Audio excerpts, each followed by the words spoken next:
All right, hi, I'm Dave with Merkovich, Alto Shaam reps. Once again, check your manual for anything I may have missed. I'm not a computer. I will probably forget something. Anybody use blast chillers? No? Oh, nice. You got two new babies to work with. All right. So the Alto Shaam quick chillers, blast freezers, all these things, they are basically the equivalent to an oven and a holding cavity. A refrigerator is a holding cabinet, right? It holds stuff once it's chilled.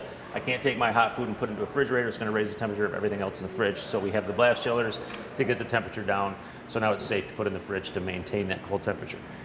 This basically works like a refrigerator on steroids. It sucks all the heat off the foods. We've got 3 giant fans on the back. We've got some pretty heavy duty compressors. It pulls the hot air off the food and chills it down. So this is the tricky part.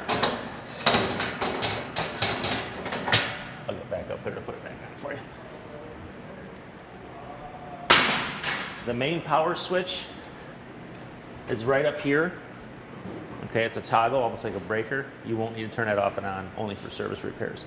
When it's not running, it just looks like this. It'll go in like the sleep mode. We see a little Alto Shaam floating around the screen like a screensaver. It's not on, it's just the screen's on. Leave it. Okay. So to fire it up, when we first get it on, we have a manual mode and we have professional mode. Manual mode, I only use for pre-chilling. So when I turn this on, this is going to ask me if I want to soft chill, hard chill, or shock freeze.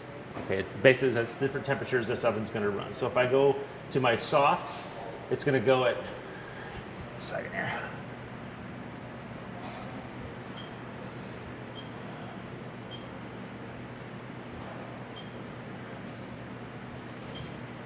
I'll have to calibrate for it.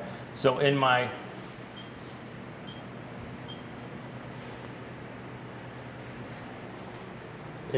soft, it's going to cool at 35 degrees. My hard, it's going to be 22. And the shock is going to be 10 degrees. That's the air temperature this cooler is going to run, the chiller is going to run to get the food down to the right temperature. Once the food hits 38 degrees, it will go into a hold mode. Okay, so it's kind of a foolproof thing. So right now the air temperature inside here is about 60, 70 degrees. I want to get this thing pre-chilled before I throw my lasagnas in here. So I'll want to go to my soft, hit play. It's going to start running for 6 hours, unless I probe my food. Right now it's just going to run 6 hours. It's going to chill, like pre-chill for me right now. So let it run for 15, 20 minutes. It should be pretty cold by then. Then when I'm ready to do my chilling, I have a book here that has programs already in it. So if you have anything that's the consistency of green beans, the consistency of a beef roast, a casserole, chicken breast, just choose one of those. Pop any one of these probes into it and let it go. When the temperature of that probe gets down to 38, it will go into a hold mode for you. You don't have to worry about anything else.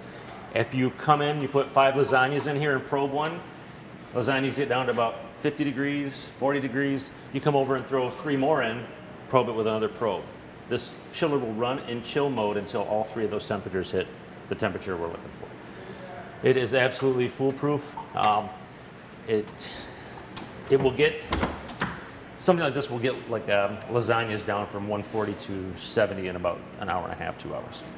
And then it will go down to 38 pretty quick. What button did you hit to get to that screen? To this one? Yeah. One that looks like a book. The book. Right there. Okay. Certain angles you can't see it. No, that's fine. Yeah, from my angle it looks like all black right now. I can't see. Yeah, the book will just get you to this screen. If I want to hit duck, this is going to hard chill my duck at 14 degrees until I hit 38. Then it goes into a hold mode. That's all it does.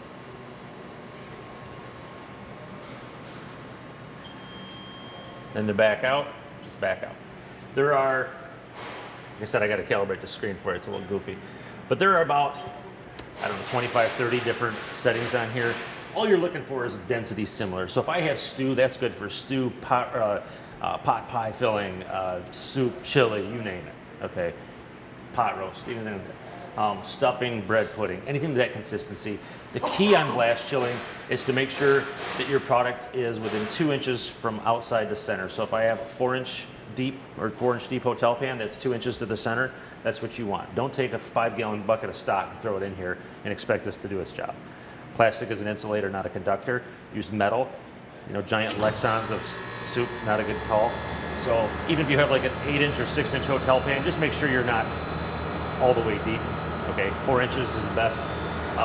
If I'm doing something like rice or mac and cheese, pasta, anything like that, I don't want to leave that open for too long. It'll start drying out because I do have a lot of airflow in here. It's a cold thing, but it's also a very dry cavity. So I will start dehydrating that rice. So if I put rice in there or mac and cheese, put some plastic on it and press the plastic down to touch it. So if I don't, I got an air gap. Air gap is an insulator. I'm not going to cool my product very well. So we want to make sure we have contact for the cold air actually to the product. Does that make sense? Mm-hmm. Okay. I have seen guys that wrap them up 3 hours later, it's still hot.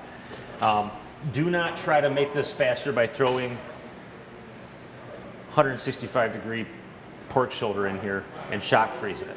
What you'll do is you'll freeze up the outside and create an igloo effect where the inside's still hot, and now you've stopped it from chilling out because the heat can't get out because you froze the outside. Not the same thing as like guys throwing them in the freezer. It's not a good idea. It'll freeze the outside, it'll never cool down. I've done it before where I've seen that sort of situation. 7 hours later, it's still 150 degrees inside because it locks it in. So use the blast to soft chill or hard chill, but not the freeze. Okay. And usually the harder one I use for something that can get beat up pretty well. I don't want to hard chill my asparagus or green beans. I'll probably freeze them. So I want to make sure I'm a little more delicate with something like that. But if it's I don't know, like a bread pudding, I don't care. I'm not going to hurt that thing. Okay. Oven has an auto defrost. It will go into a defrost mode while you're not using it. So don't worry about having your 12 prime ribs in here that were left over from party, and it's going to go into a defrost and kill them all. It'll wait till you're done with the cycle, and then it will let you know defrost. Okay. There really aren't too many features on here to go into. The service guys will come in and go into our service area if need be. There really isn't a whole lot you guys need to worry about. The only thing you could do is there's a flash drive right here. If you have a dedicated USB flash drive and maybe on the computer once a month, come in, pop your flash drive in here. In the very top is a download, and you'll see HACCP. Hit HACCP, and it'll pull any chill process that this oven or that the chiller went through onto your flash drive, put it on your computer, and save the file. And that way, if something ever happens where there's some sort of outbreak, they come back and say, "Hey, 3 people had brats at Bucks Center, and now they're sick." You can go in and say, "No, we chilled it properly." Okay, just a digital CYA. Chef kind of has a flash drive too. Yeah, and the nice part is it only takes 2 for an outbreak, right? So everybody likes to blame the last thing they ate. I'm guilty of it too, but so yeah, the most important thing is in here to pre-chill. Just get it going for 10-20 minutes to make it cold. The key on this as well is if I take stuff like, I love lasagna because that's always cooked twice. If I take lasagna out of the oven, it's 165 degrees. Don't jam it in here right away. 165 degrees is still safe zone. Wait till it gets down to 135 where it starts to hit the danger zone. That's when your clock starts. Then throw it in here. Otherwise, if I throw 180, 190 degree food in here, I'm steaming the hell out of it. It's going to get in the condensers and break them down. Okay, so wait for that food to cool down naturally. Hits 135, 140, then it goes in. Otherwise, you're just wasting energy. Okay, does that make sense? Mm-hmm. Okay. Other than that, that's about all there is on blast chillers. The main thing, pre-chill, let them cool off a bit before you put them in there, and cover them if it's something that's going to dry out. And that's pretty much it. Okay. Any questions? These are going to be your babies here. Okay. People that don't have them are like, I can't afford a blast chiller. I'd love to have one. Like you're talking like a 35 grand piece of equipment that no one wants to invest in, but they'll take 3 or 4 lasagnas and put them in their tiny little region. And now there's sour cream, their cottage cheese, and their vegetables are getting hammered. So it's a nice feature, nice thing to have in the kitchen. Okay. Plus it'll save the quality of food and the flavor of food. So.